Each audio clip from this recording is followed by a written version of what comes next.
Hello everyone, Chris at Dentless Touch, and I'm going to go over my 3 pet peeves of the PDR industry. Stay tuned.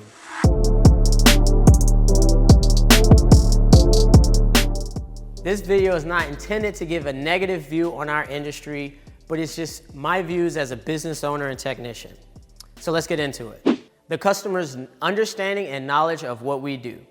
As every business probably has to clarify exactly how their customers can benefit from their service, we actually have to make this information the core of our marketing and negotiating methods. Since we are such a niche industry, oftentimes the leads generated through our ads produce various types of damage, from fixable to nowhere in the world is this repairable.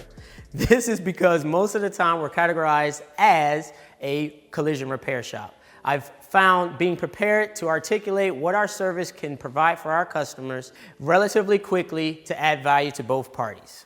Probably the most least talked about thing, number 2, the suppression of our industry. What I mean by that is there's a lot of people who know exactly what we do but refuse to pass on our contact information.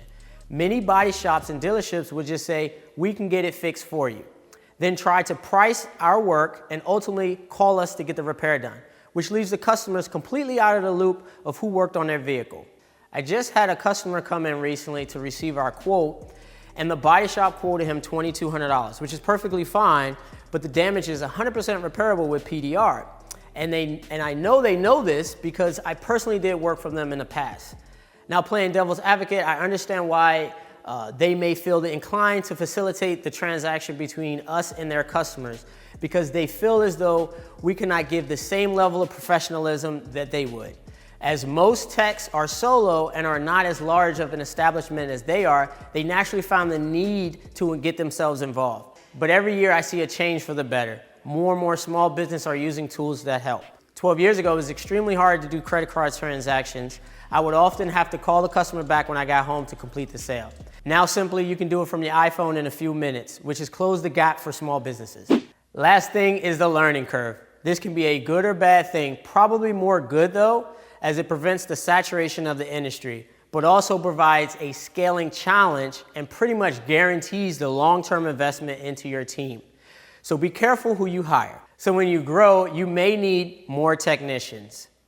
And based on how long it takes to get a new tech up to speed, the decision needs to be forecast probably about 1 to 2 years out. Now, these are my pet peeves and probably definitely pertain to a lot of small businesses, but it's something I just wanted you guys to be mindful of.